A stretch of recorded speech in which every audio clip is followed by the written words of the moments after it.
Okay. Would you like to chew on the one closest? Yeah, this is fine. Great.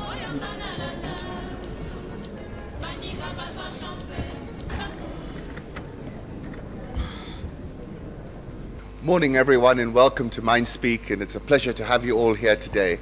I'd like to first, because I sometimes forget, I'd like to thank the Intercontinental for being such great supporters of ours all these years.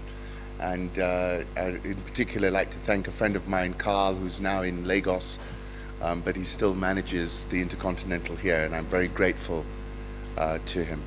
I'm really happy to introduce you to Dennis Makori, and I'm going to read, he sent me a brief on his professional life, and I want to just read through it and then make some comments of my own. Dennis was at Moi University, and when he was at Moi University, he realized he had a talent and a passion for computer programming. He went on to teach himself, practice, and become proficient as a computer programmer. In my university hostel, I started developing software, and I carried this on to after university as a freelance software developer. And when Dennis was telling me this story, there's a very famous story written by somebody called Malcolm Gladwell, and he was talking about Bill Gates. And I can't remember what it's called. It might be called outliers, i.e. those the most successful people in the world today, and he was picked on Gates as an example. And he said Bill Gates, when he went to university, there were about 8 mainframe computers in the whole of North America. And he was next door to a university, and every weekend he used to go and spend the entire weekend in the university on the computer. And Gladwell said within a short space of time, he had learned so much about the computer, and that was the foundation stone of his success. And I suppose, in part, one of the things that really interested me was the similarity between what Dennis had done and what Bill Gates had done as well. After a string of successful projects as an individual, Dennis registered an entity, Comsoft Technologies, as a vehicle to carry out his work. He set up an office, got one person to assist in programming, another as a secretary, and then that's how it all started. Comsoft gave way to ONFON Media, which is up there, co-founded with a colleague in 2006. At ONFON, we specialize in software development and provision of mobile value-added services. He's the CEO of ONFON and chairman of the board of directors.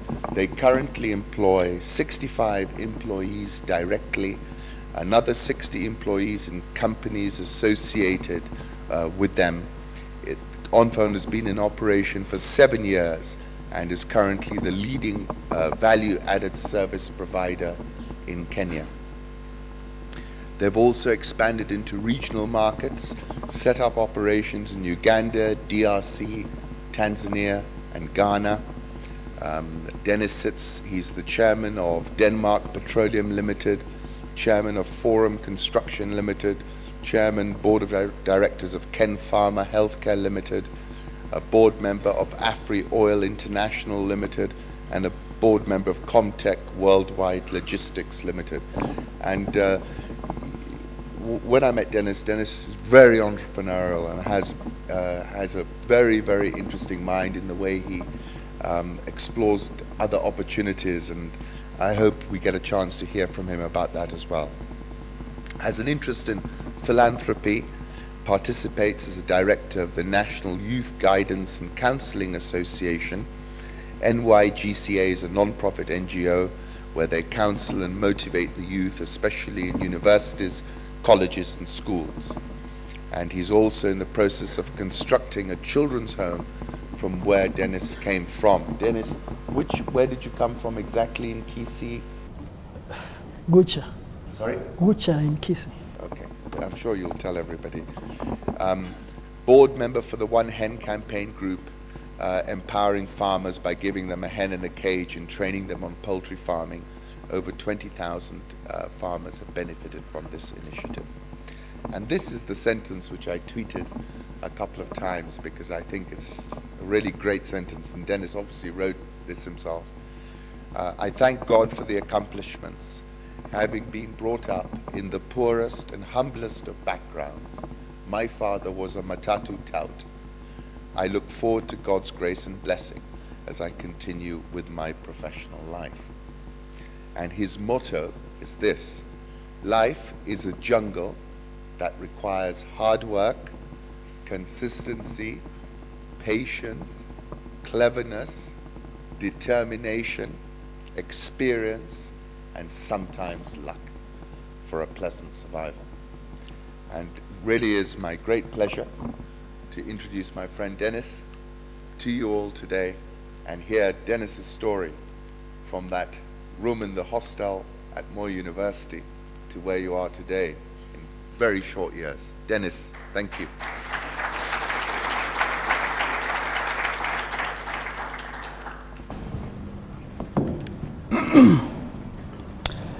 Good morning. It is a big privilege and a big pleasure for me to stand before you here today to share a few thoughts about my life, to share a few thoughts about how I do my things, to share a few thoughts about the things that I do on a day-to-day basis. And I want to start from the One Hand campaign. The One Hand campaign. The One Hand campaign. That is the thing that is changing the lives of peasant farmers. What we are doing is that we are distributing one hen to farmers. A hen and a cage. That one hen and a cage, we train them on how to take care of chicken. And that is kienyeji chicken for your information. Ordinarily, people who have been rearing kienyeji chicken have been having a challenge. And the challenge is that hawks usually are the predators against the chicks that the hens hatch. So poultry farming at the local level has not been done as it is supposed to be done. It has not been profitable, and all the chicks that are hen hatches, at the end of the day, you find only 2 or 3 surviving out of 15 that were hatched.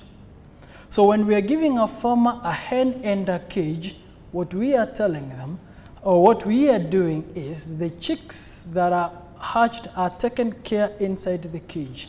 And the survival rate of the chicks is over 90%, because then you have protected them against the predators. And what we do is, once you get one hen, after 6 months, you give 2 hens back to the campaign or to the organization for onward lending to other farmers. We started with a group of 100 farmers in 2011. By today, 50,000 farmers. When I was sending that, it was 20,000, but after that, we have had another 30,000 extra. 50,000 farmers have benefited from the lending of the chicken, and they are now doing kienyeji poultry farming down in Kisii.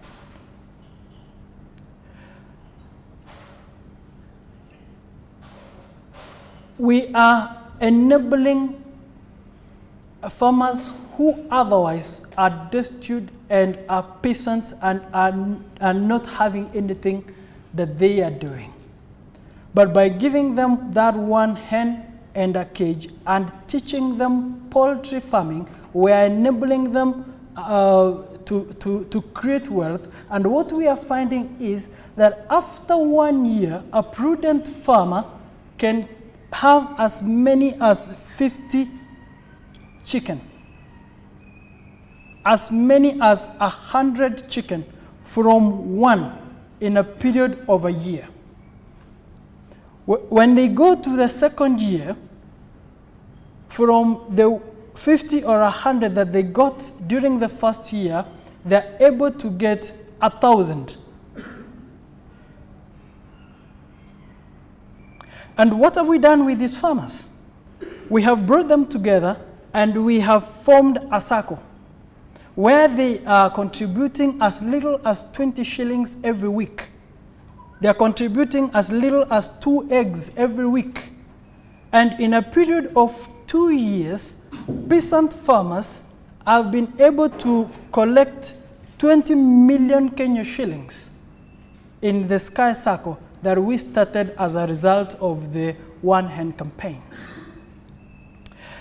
And we are getting other challenges at the same time. And one of the challenges that we are getting is that farmers are getting many more chicken than they are able to take care of. Because ordinarily, the kienyeji chicken, they wander around and they take care of themselves. So you can imagine if a farmer has 200 chicken which are wandering around and the neighbor has also his 500, they are becoming a great challenge. So that has again created another opportunity which we have started a feed mill for producing kienyeji feeds for kienyeji chicken in Kisii. The plant was commissioned in April of this year, and we have the capacity to produce 40,000 tons of kienyeji feeds every single day. And those are feeds that are being consumed by the local farmers, farmers who previously weren't doing anything with their lives, and farmers who are now able to pay school fees for their children. They are able to put food on their table. They are able to be circle members, thereby bringing them into the mainstream banking system, and now farmers who own a factory that is producing chicken feed in Kisii. It is something that we want to take to the whole of Kenya. It is something that we want to take to the whole of Africa. And our motto is that we want to feed the world with organic chicken from Africa.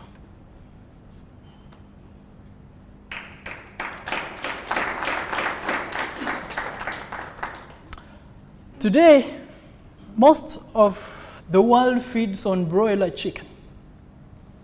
But we can start that revolution from down in Kisii, take it to the whole of Kenya, take it to the whole of Africa, and be able to feed the world with organic chicken, and organic chicken from Africa.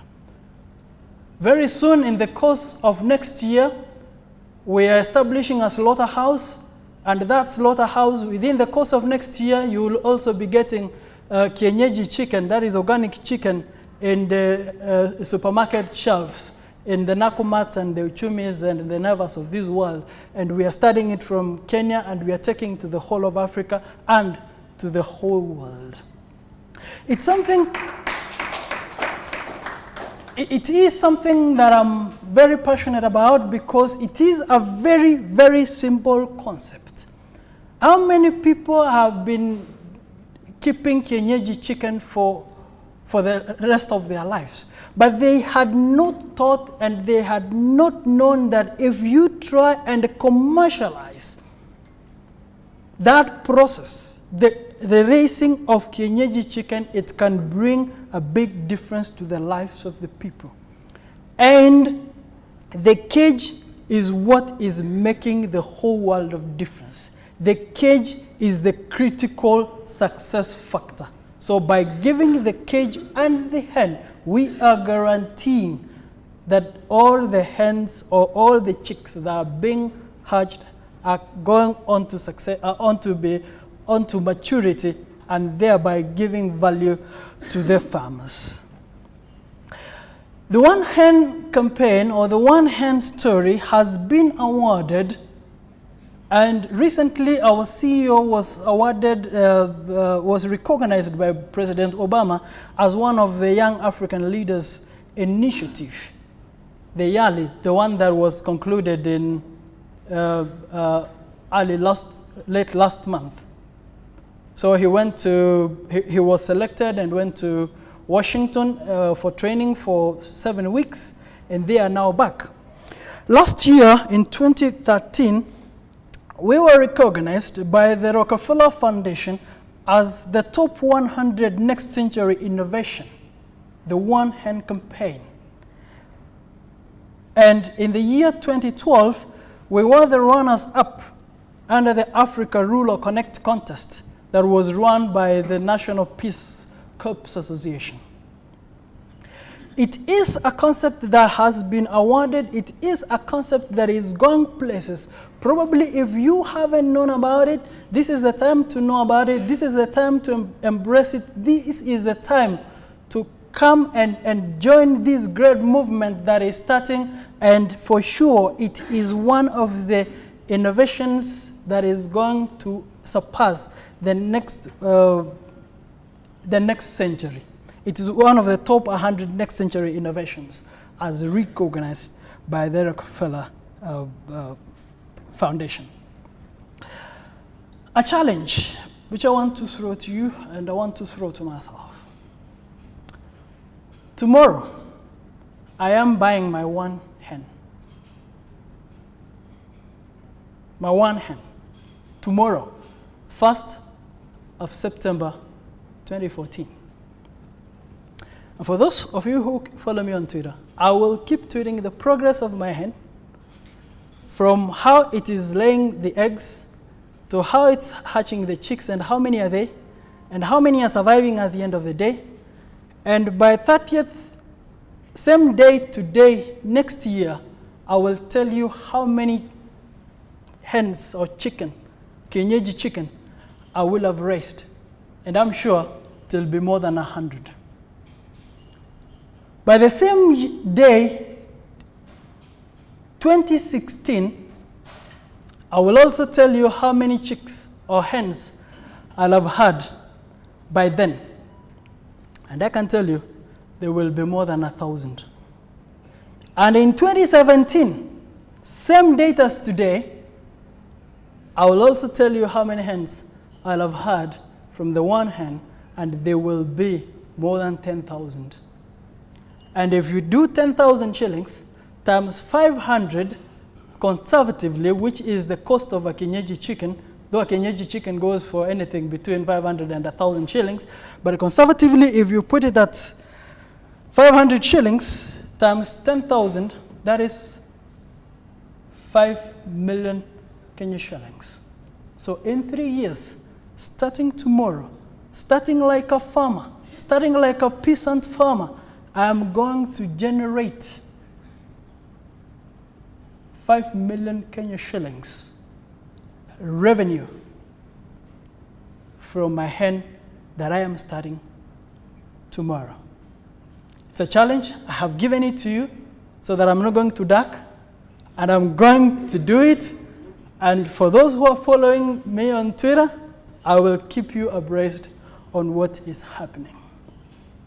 I want, at the end of the day, to be able to tell people, hey, look at my chicken, this is what is happening, and this is what is happening to our local farmers. It is something that I'm so passionate about that I have dedicated 10% of all my revenue to the advancement of this campaign. It is something that is going places, and for those of you who might be interested in joining the cause, come and join the circle, the Sky Circle, because from the Sky Circle, we are getting the money to buy the chicken for the farmers. From the Sky Circle, we are getting money to give the farmers as loans to advance their lives. So far, so good about the One Hand campaign. And I want to talk a little about my formative years at Moi University. I went to Moi University, main campus, to do electrical and communications engineering. While I was at Moi University, I saw a computer for the first time in my life. That was in second year when we were doing introduction to computers. I remember going to the computer lab and there was Windows 98, and when it's booting, you can see Windows 98. There was something down there as it was trying to boot. I'm not sure many of you have seen Windows 98. So that is the operating system that we had then, and I was learning from what a mouse is, to what a hard disk is, to what a monitor is, to what a keyboard is. And I became very interested in the computer because I had learned and heard that the computer is what is running the world. And so I wanted to know how this bloody thing here is running the world. So I wanted to know the inside, and within a very short time I was learning to install operating system, install programs, and within a short time I was learning to program. So I sat in my computer room, not my computer room, in my hostel room, hostel 1, room 114, Area, for those of you who've been to Moi University. And that is all where it started. Because I would sit from 6 a.m. in the morning to 10 p.m. at night learning to program. It's something that was very interesting to me. It's something that I found very fascinating. Because whatever you were learning, I was privileged to have a small computer, which then I would practice on. And before long, I'd become very proficient. So I would spend 14 hours a day, and on many occasions, I would sit working and I wouldn't realize how it was 6 a.m. in the morning.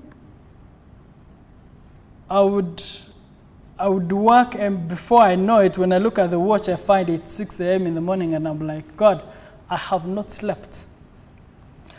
So I'll take some time to catch some sleep for 1-2 hours, then dash to class.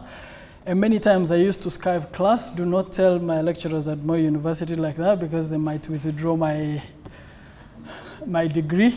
But I used to Skype class a lot because I had got a passion, and that is the passion that I wanted to advance. And so by the time I was coming out of Moi University, after my 5th year of electrical and communications engineering, I was more of a computer programmer than an electrical engineer. And so I decided to come out here and to do freelance software development. It wasn't easy at the beginning, but I kept at it, and my colleagues who we had come out of university with were my ambassadors out there, because I needed jobs to do as a freelance software developer. So whenever they were going and looking for jobs in the various organizations of Nairobi, then whenever any would hear of anywhere people want any customized softwares for development, then they would refer those to me. And my very first program that I did was a fleet management system. I developed a fleet management system for some guy who had a fleet of trucks and needed a system to manage them, from scheduling of drivers, scheduling of trips to maintenance, everything. And I was paid 10,000 Kenya shillings. And that was a lot of money then. Because 10,000 shillings would run me for 3 days. Not 3 days, 3 months. Because my rent was 2,000 where I was staying in Kahawa West. And when I used to take matatu from Kahawa West to town, those were before Michuki rules. Even when the bus is not full, I would go in and stand. Because if you're standing, you're paying 15 shillings, and if you're seated, you're paying 40 shillings. So it used to be very awkward. You've got into a matatu, and the seats are empty, and you're standing. Because you want to pay 15 shillings as opposed to paying 40 shillings if you're standing. Cash was very tight then, but what needed to be done had to be done. And as Alkan already said, I started ComSoft Technologies, and ComSoft Technologies gave way to ONFON Media, which ONFON Media is what we are celebrating here today. Now, maybe a little about ONFON Media. We provide short codes, bulk SMS. We do software development and custom applications, and we do mobile banking. And USSD, the *234#, those kind of services, that is what we call USSD services. And we started a new service called Nemtunes, and we launched it early this month on the 13th of August. And lately, when you call somebody, you hear the meaning of their name being said on the Skiza platform. I'm sure you have called a couple of people and you've heard the meaning, or you're being told the meaning of their names. That is one of the services that we are running at ONFON. We did a lot of research. We went to all parts of this country, and we looked for meanings of people's names and all the local names, all the English names, the Swahili names. Then we produced them in the studio and voiced those meanings, and we loaded them on the Skiza platform. It is a service that has had a good take-up, and we have already had it on Safaricom, on You. Now we're loading it on Airtel, and we should be taking it shortly to many other countries where we are already doing research.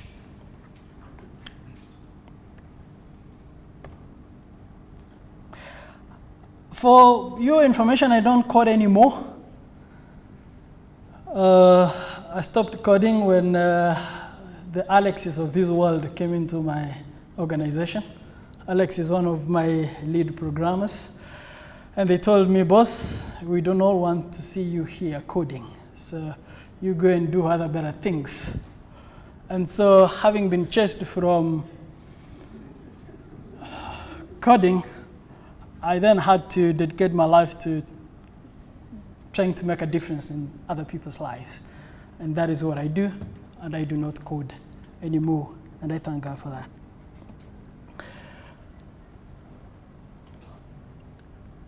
Now, think. It is sometimes, it might sound like an insult if I told you to think. But the truth of the matter is, and it is very unfortunate, that most of us do not think. No, I don't want to put we because I'm not part of that group. Most of you, sorry, do not think. Or better, most people do not think. People just take life the way they find it. You wake up, you go to work, you do whatever it is, then you get into the traffic, back home, you go cook, eat and sleep. And then the next day, and the next day, and the next day, and the next day. People do not think. A good number of people do not think. And I want to ask, by a show of hands, how many of you in the last 1 week have dedicated 1 hour to yourself silently thinking?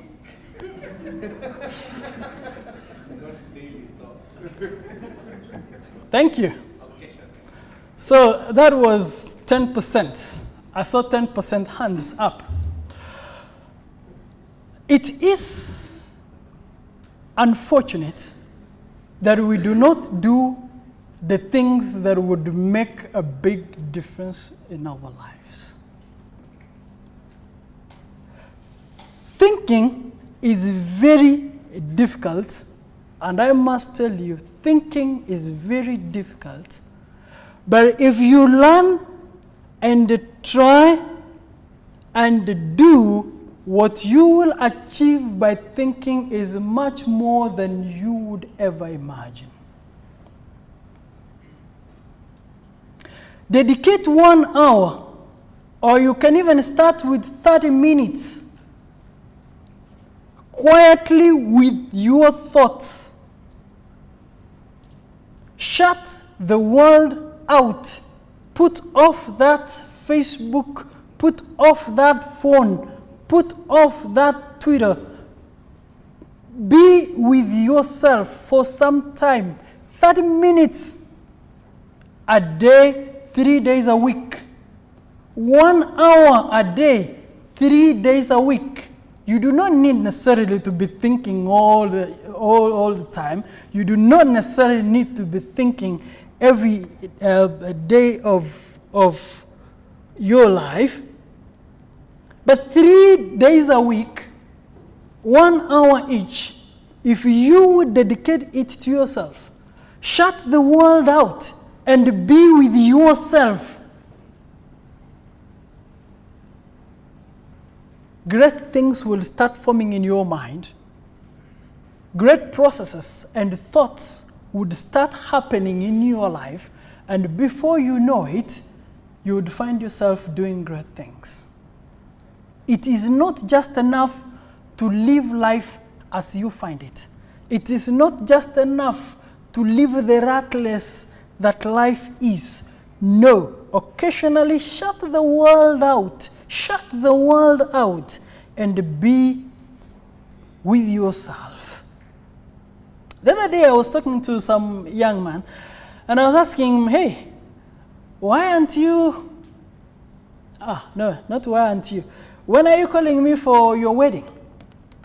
And I was like, hey man, I'm not marrying anytime soon. And I'm like, why?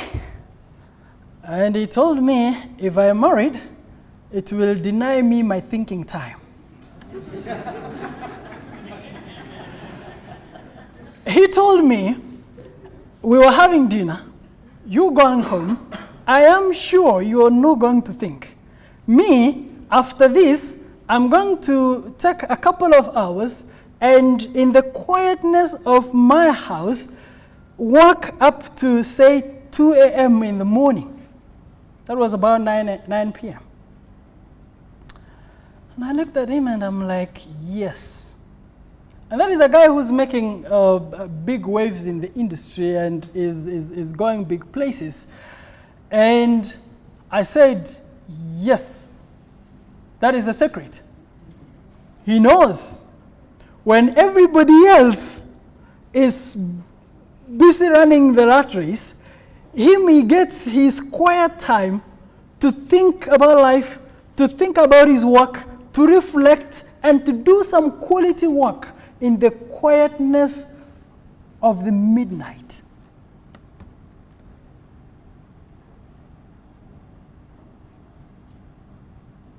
It is a secret to think, to find time with yourself, to do your work in the quietness of your own, to be with yourself. So it's a challenge that I give to you. Those of us who are married, and therefore can't work sometimes at night, but we can still find 1 hour, 3 days a week to be with ourselves, to think about ourselves, to think about the things that matter, to organize our thoughts, to order our thoughts. It is a very important thing, and therefore it is very important to cultivate the culture of thinking. And it is one challenge that I leave to you. I occasionally, by the way, 1 hour at least. Well, you might say I have an advantage because I'm an introvert. But I like taking time off and sharing my email, sharing my phone. I mean, just being with myself, with my thoughts and ordering my thoughts. And that has been a critical factor in success, a critical factor to who I am in life.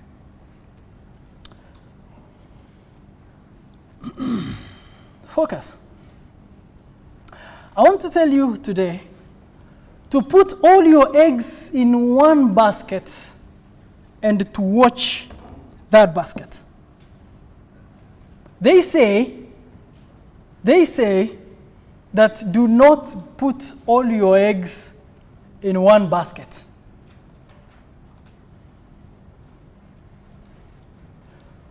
Put all your eggs in one basket and watch that basket.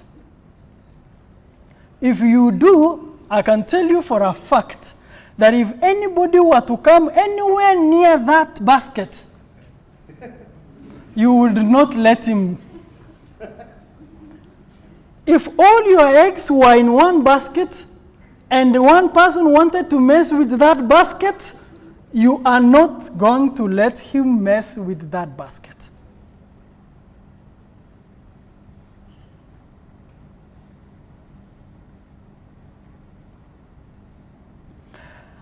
I have refused to be drawn into doing anything on a day-to-day apart from running ONFON.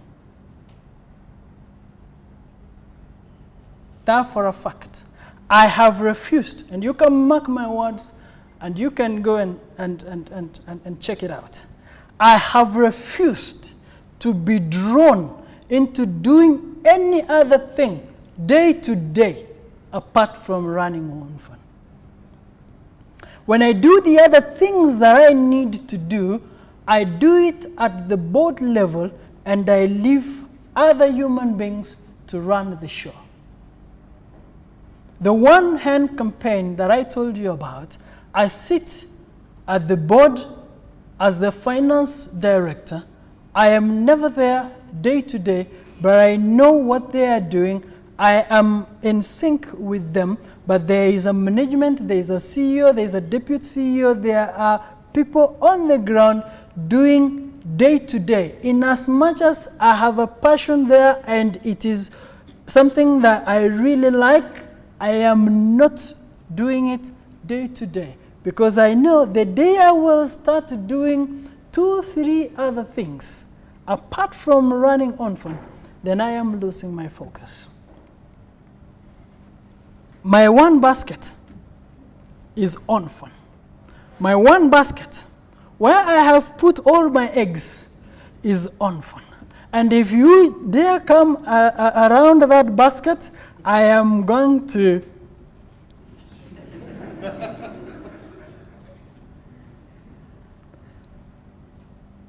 but I do many other things, but not on a day-to-day. I sit at the board, We do Afriel. We import petroleum products and sell in Kenya and distribute in the region. But I don't do it day to day. I've left people to run the show. I have learned to trust people. I've learned to let them do the things that they want to do. I've learned to let them do. I have put my eggs in one basket, and I am watching that basket. I dare say to you, put all your eggs in one basket and watch that basket. Next is accept yourself. Accept who you are. Many a times,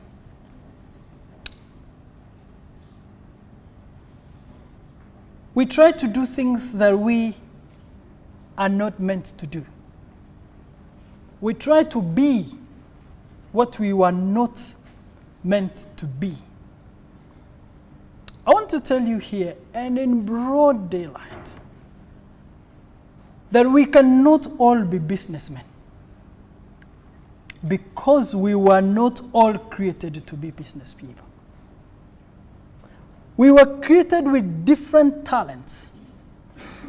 We were given different talents. We have different opportunities. We were placed in different areas. And it is very important for you to accept, first know who you are, and accept yourself for who you are, and you come to terms with that. For that is very important. It is very important to identify your talents, identify yourself, identify and pursue your talent. Probably, if I may say for the bit of, not everybody is meant to be a business person, that is probably why the stock market came. Because then if you are not necessarily a business person, you can invest in other people's businesses, and by investing in other people's businesses, you are generating more income for yourself, and therefore the need for the stock market. But it is not possible. And the reason why I'm saying this is I have seen a couple of guys trying to run business and go into business. And when I sit back and try to analyze probably the reason why they are struggling so much, and I find it is because they were not cut for business. But because somebody has said that if you want to be successful, you have to run a business, it's a fallacy. It is not always true that every one of us, or if you want to be successful, you have to go into business. It is not always the case. You can have your talent, whatever your talent is, try to be the best that you can be in whatever thing it is you are doing. Do that one thing. Do that one thing which is your talent, which you're talented in. And if you do it best, you can be the best in that particular field, and you could be much more successful than if you try to be or to do something that you are not cut for.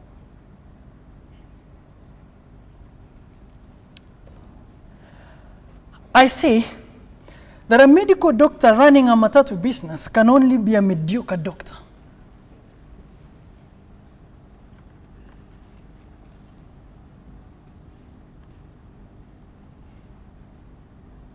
A medical doctor running a matatu can only be a mediocre doctor. Why would you, when you are concentrating in your field of medicine, concentrating on a noble calling of being a medical doctor, have a matatu. When you are with a patient, you are receiving a call that's matatu imeshikwa. And you're being told, tumeenda garage. All sorts of stories that you are told day in, day out in the name of wanting to be a business person, in the name of wanting to not put your eggs in one basket. A medical doctor to run a matatu, you can only be a mediocre doctor. And I say, and I'm sorry if there is one of you here who is a medical doctor and is running a matatu. It is pointless. It is pointless trying to do 10 things or 5 things at a go. Learn to focus, do one thing, be the best that you can be. Let the world come to consult you. When I need to manage money, I give it to Alkan. And I tell him, boss, you're good at managing money. You are better than almost anybody. Sorry if I'm placing you so much. You're better than anybody in managing money in Kenya, at least. So manage my money for me. At the end of the day, I give you some targets and let's see if we can work towards those targets. And you go do your thing. Then Alkan can go be the best that he can be in money management. I do not have to learn to be a money manager.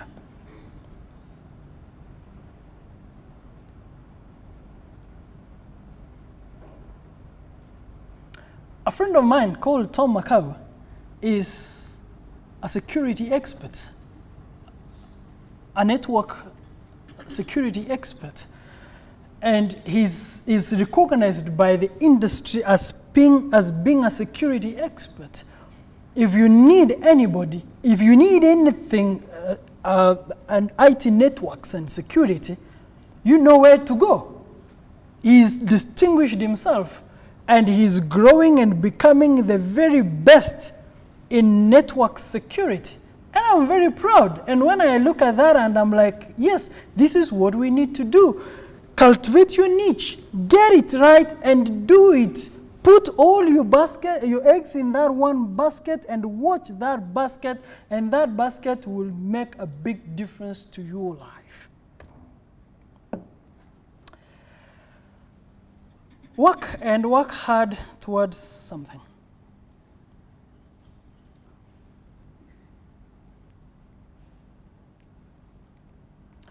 Sometimes when people are telling you stories like I'm telling you, they look very easy.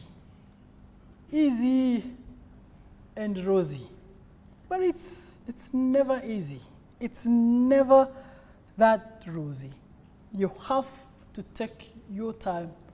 You have to read, you have to research, you have to bear the pain, you have to sit those many hours, 14 hours if you can. If you're starting growing older like me, you sit for 8. But you need to work hard and work hard at something, and you will be rewarded by that hard work. When I was staying in Kahawa West, I used to buy a half of a quarter of a meat.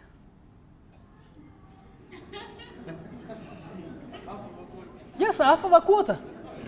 For 16 shillings, we had a butchery next door that was selling half of a quarter of meat for 16 shillings. I know, that was in 2003, 2004. And that with sukuma wiki, you cook them together because you can't afford to cook the quarter of a meat by itself. So you cook it and then you put sukuma wiki inside. That would be a meal for lunch, dinner, and lunch. I used to be alone. And that was motivation for me. So when I would do that, and then I have a contract to develop some system for somebody, I'm going to sit down and sit down and sit down and finish it and deliver it and get paid. It was my motivation. And I worked hard for it. Today, I might not be doing the same, but I laid the foundation. You can lay your foundation too. And if you lay your foundation on secure stone, if you lay your foundation where you need to lay it, on secure stone, on the rock, the so-called rock, that rock is hard work. The rock on which to lay your foundation is hard work.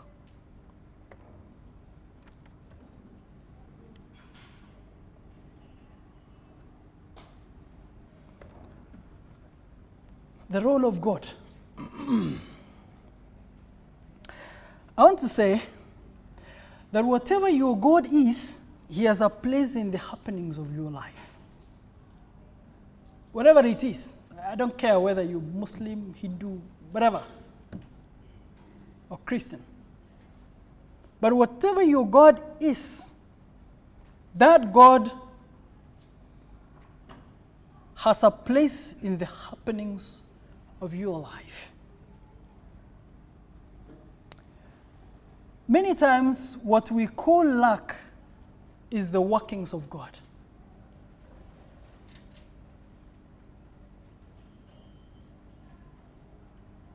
And luck, by the way, has a very important role in who we are and where we find ourselves in life. It is not, you are not where you are by your own making or choice. You are not. Whatever your station in life, you cannot say per se that I have put myself here. No. Luck played some role. And that luck is the hand of God. That luck is the aspect of life, of God. And I say that if we trust in Him and hear His voice and let Him lead, we can never go wrong.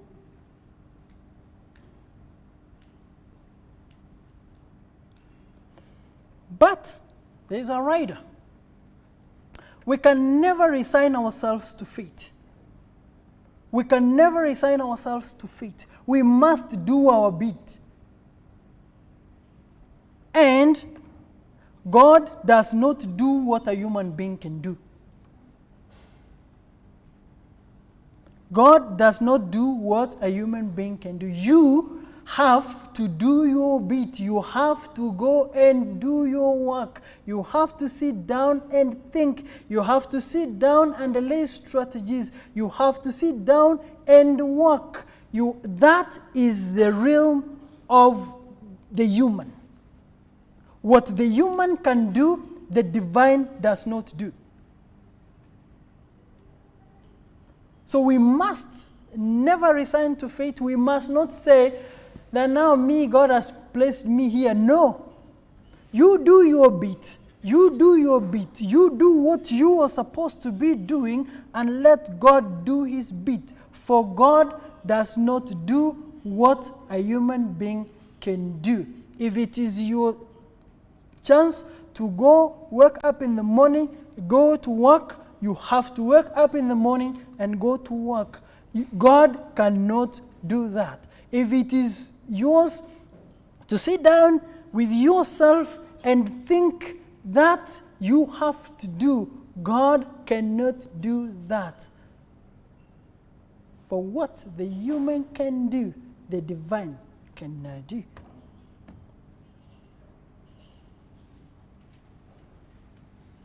Listen to yourself. Listen to yourself. Listen to yourself. Most times, and as I said in relation to thinking, many people do not listen to themselves. And the question that I would want to ask is, why would you want to listen to everybody and fail to listen to yourself? Why would you want to be with everybody and refuse to be with yourself? It is important that you listen to yourself. It is important that you listen to your innermost thoughts, and it is important that you listen to your unspeakable desires.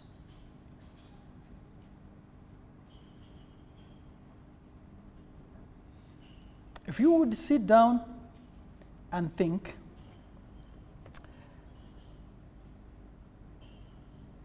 in the thinking, you are in a way listening to yourself.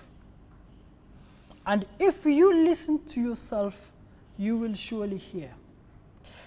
I am not sure that you get me. I am not sure if you understand what I'm saying.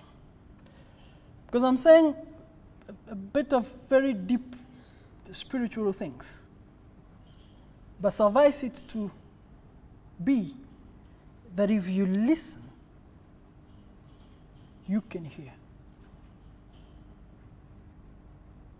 If you listen, you can hear.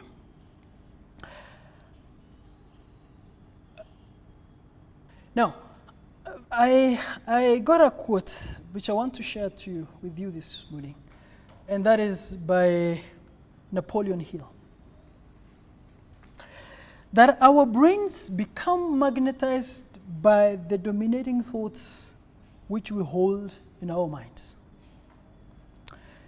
And by means which no man is familiar, these magnets attract us to the forces, the people, the circumstances of life which harmonize with the nature of our dominating thoughts.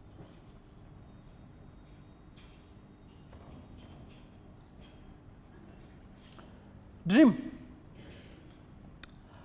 By dreaming, you're just dreaming. By dreaming, you're imagining what you want to be. By dreaming, you're imagining where you want to go. You can dream, and if you envision that dream, you can achieve it. I could say very confidently, I'm not very sure though, that the one thing that I have, probably in larger supply than any one of you here, is the ability to dream. The only one thing probably that I have in large abundance, 95%, is the ability to envision that dream.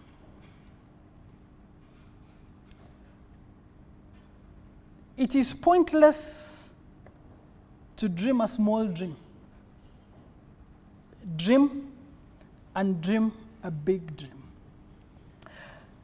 And I want to say a couple of examples about dreaming. And when I was at the university, one day, me and Andrew and another guy called Thuranira, we were sitting down and we were dreaming. Dreaming of how we are coming out of the university and making a big company. And in our dreaming, we said, me, I will be the managing director of that company.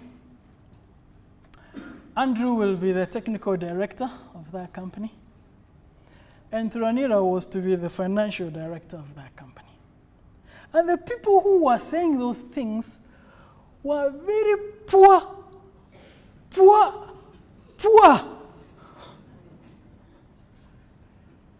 That didn't know what life has in store for them the day after tomorrow.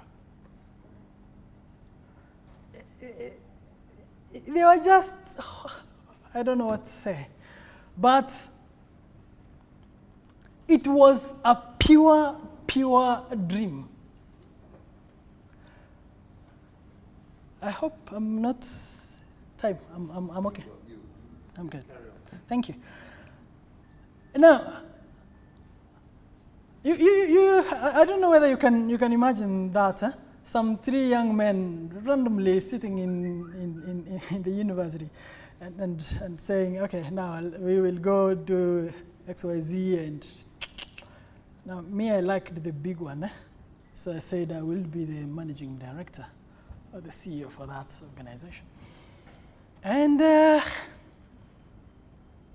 I effectively that day became the CEO of that company that we formed in the hostel room just by dreaming. However, dreams do not always take such a short time to materialize. When we were starting ONFON in 2006, I and Andrew sat and asked ourselves, where do we want to go? And I told Andrew that I want us to raise ONFON to list it in the New York Stock Exchange. By the time I'm telling Andrew that, I'm busy buying my half of a quarter of meat in Kahawa West. Is when I told Andrew that, Andrew, we want to raise this company to list it in the New York Stock Exchange.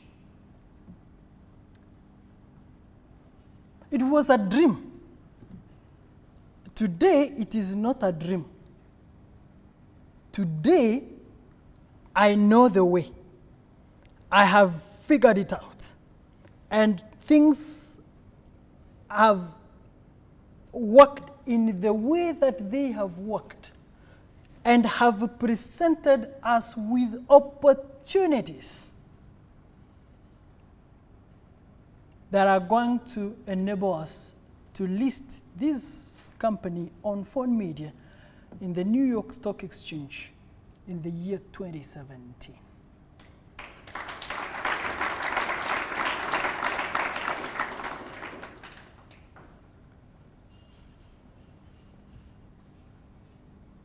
So it depends what you want to dream. And it does not matter where you are in relation to where you are dreaming. It does not matter where you are in relation to what you want to dream.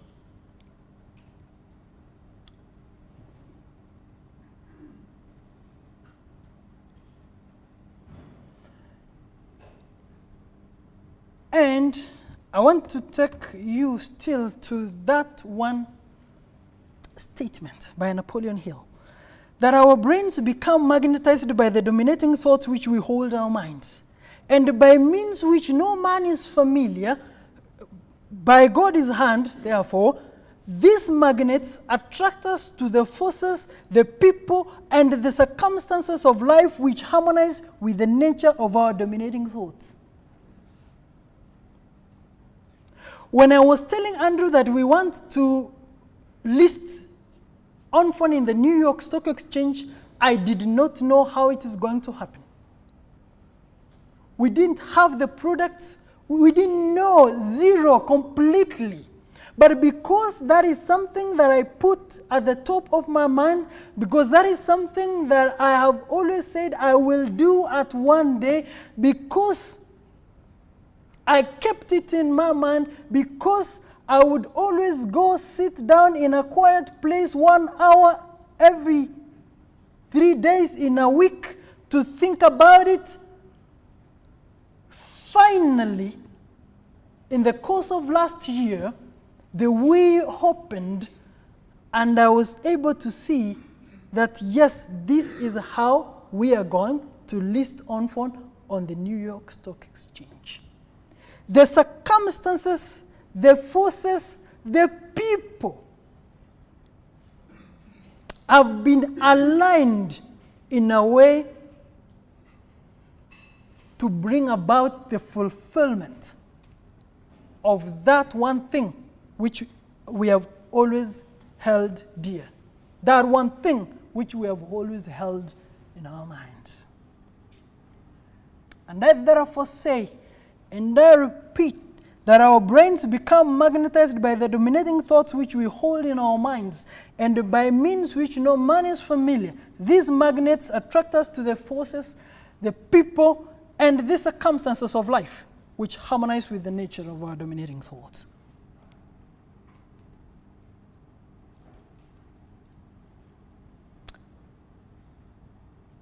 When I sit down to think, I still dream, because as long as it is not realized, it is still a dream. And I dream that day when I will go with Alkansach to New York to ring that bell with one hand with the Kenyan flag on the second hand.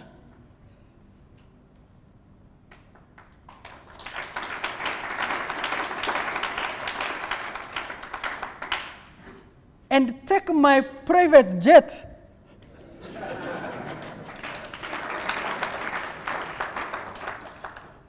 to Jomo Kenyatta International Airport to find President Kenyatta waiting on one hand and the media on the other hand waiting to be addressed, and me on one hand having the Kenyan flag on one hand and the ONFON flag on the other hand. That is what I am looking forward to in the year 2017.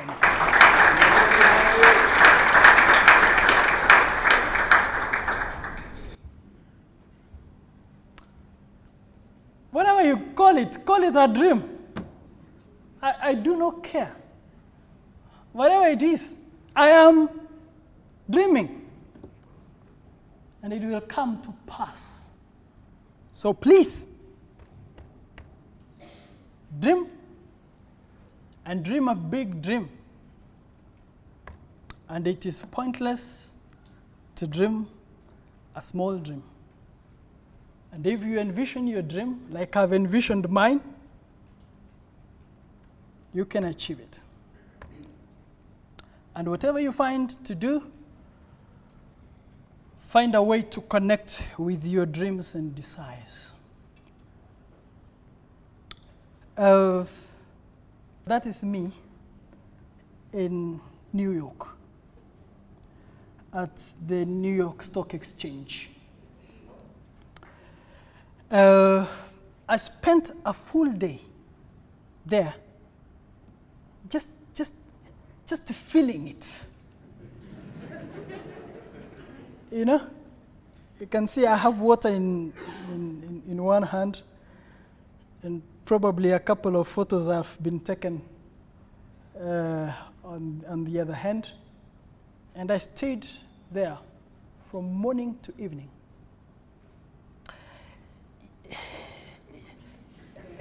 You know, feeling it.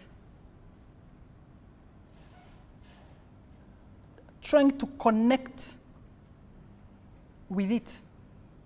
Trying to think it, to order my thoughts, to look at the executives who are coming to the New York Stock Exchange. The Wall Street in New York is one of the best streets ever in the world, with very high-rise buildings. When you walk in those buildings, you feel dwarfed. You feel dwarfed. You feel the connection with Wall Street. And I did. And I got my connection. And every time I have a chance to, I always go. And I therefore say that in whatever you do, find a way to connect with your dreams and desires.